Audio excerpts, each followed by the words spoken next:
There's a long tradition in Western culture that wisdom comes from the East. Socrates claimed to have gained his wisdom from a woman who came from the East, Diotima. She's the only person in all of the Socratic dialogues where Socrates doesn't argue with what she has to say. Later the Stoics came into Athens, and they too claimed to bring their wisdom from the East. And then of course there's the story of the three wise men who came to see the baby Jesus. But the story here says that they brought gifts of gold, frankincense, and myrrh. They're really wise. They would have brought something better. If they'd been trained by the Buddha, they would have known that these were not really treasures. There's that famous dialogue where someone comes to see the Buddha and doesn't have anything better to say except to comment on how rich somebody else in that city is in terms of gold and silver. And the Buddha says that kind of treasure is not really secure. Fire can burn it, water can wash it away. Kings or thieves could steal it. What's really safe are the treasures you develop in the mind. He lists 7. The first is conviction. Of course, that means conviction in the Buddha's awakening. But what does that mean for us? It means that there's a human being who, through his own efforts, was able to find deathless happiness, was able to teach it so that other people could find it too. And the qualities that he used to find that happiness are things that we all have in a potential form.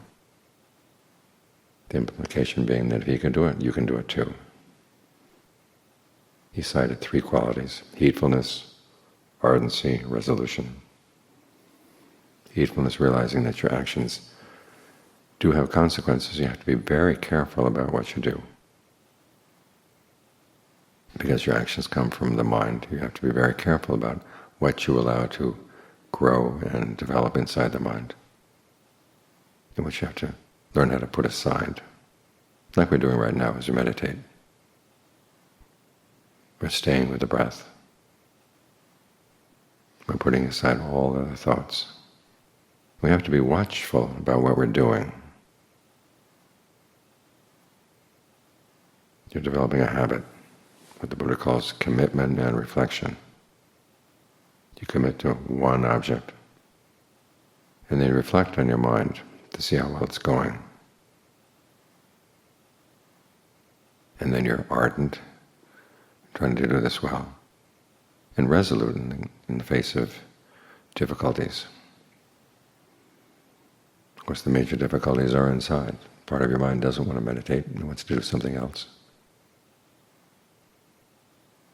But you have to be resolute in saying no, and have to be effective in saying no.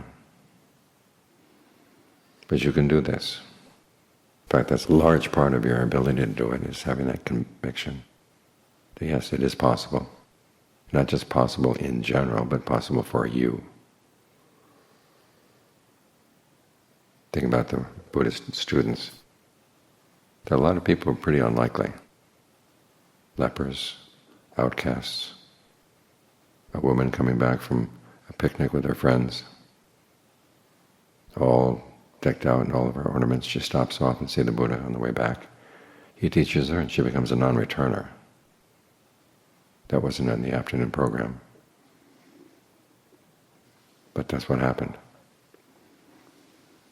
So just because you're unlikely doesn't mean that you're not possible as a student of the Buddha.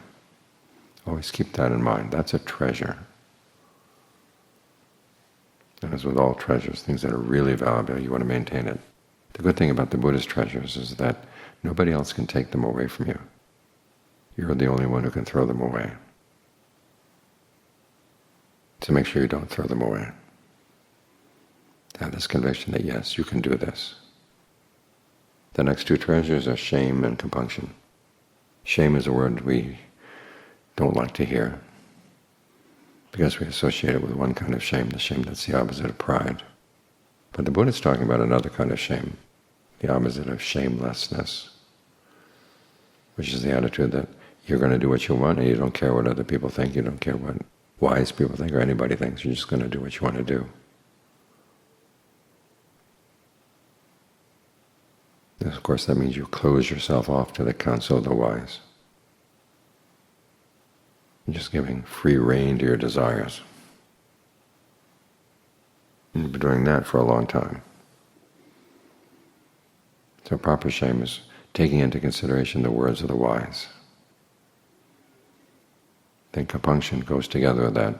You fear the consequences of doing something that would be unwise. Some people have asked when the Buddha lists the different causes for unskillful behavior, greed, aversion, and delusion, why doesn't he list fear? That's because some kinds of fear are actually skillful. It's good to be afraid of this power that you have to do something wrong, to do something harmful. This is a kind of fear that comes not from a sense of weakness, but from conviction in your own power. And you can create harm, but you don't have to. You can act in ways that are harmless. So you want to listen to that fear, you want to listen to that shame. We don't like fear, we don't like shame, but they have their uses on the path. The fourth treasure is virtue. When you actually stick with the precepts, you realize that they're a good counsel. There are times when you might be able to make some immediate profit off of lying or stealing. A little bit of enjoyment from the intoxicants around. But you realize that no, you're above that. There's a sense of honor that goes with the precepts. That too is a treasure. And this treasure of generosity, when you're able to give, even times when it may be difficult to give, but you're able to give. And here there's a sense of wealth. If the gift was difficult, it required some sacrifice on your part, that too has a sense of honor. So you realize that material things have only a limited value.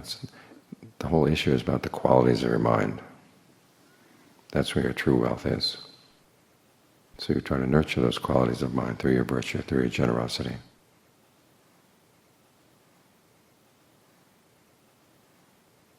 Then on top of that, there's the treasure of learning the Dhamma.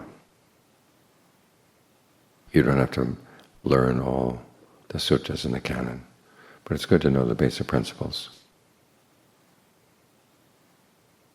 And some of the Buddha's short sayings that can help you when you're out in the world faced with difficult situations. And the words of the Buddha can remind you what is really important in life, what's not so important. Because we live in this land of wrong view, where people glorify wealth, status, fame.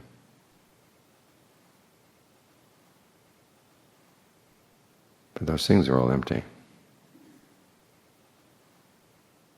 They don't guarantee any goodness, they don't guarantee any wisdom at all.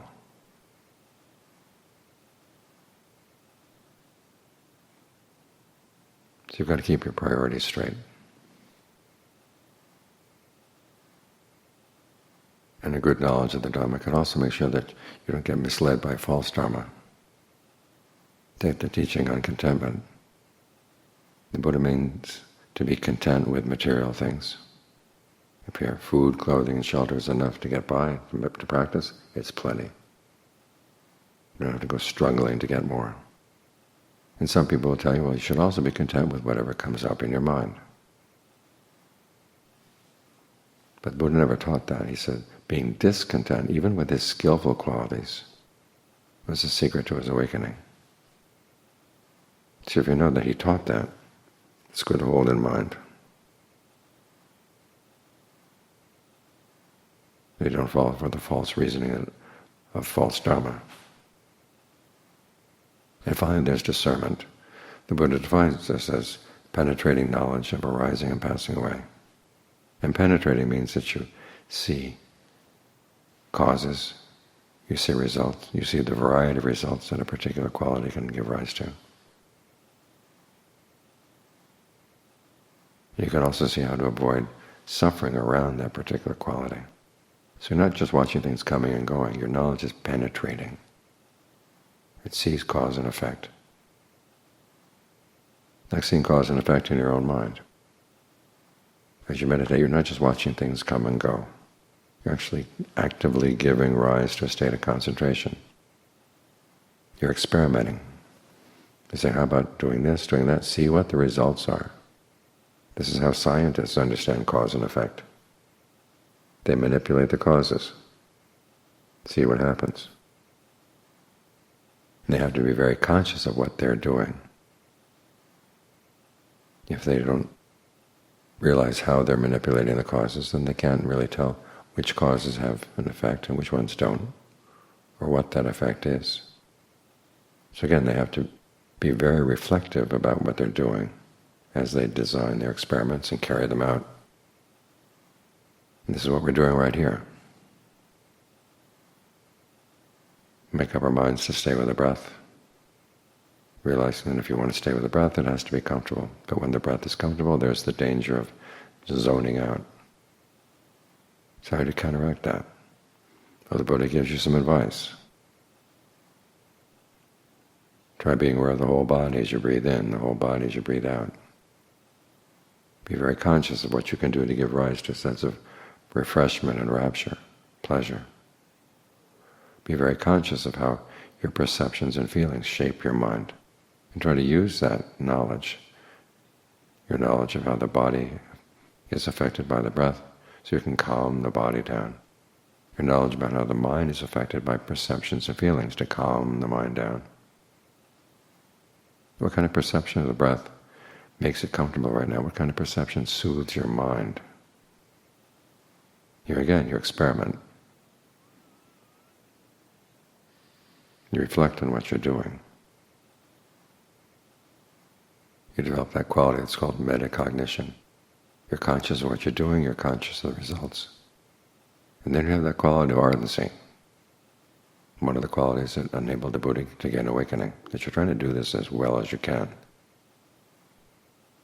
Someone sent me a link the other day to a Dharma talk called Lower Your Standards. I didn't even want to listen to the talk. Because the Buddha is all about raising your standards. He's saying there is a happiness that is possible through developing these treasures. That's totally free of all restrictions. When that possibility is there, the Buddha found it, you're convinced of that, why settle for anything less? When you have these treasures, then when the treasures of the world come and go, you're not so blown away, because that's the nature of worldly treasures. As John Lee said, the treasures of the world have a goodness that's not true and have a truth that's not good. But the treasures of the Dhamma are true and good. So those are the ones that you want to amass.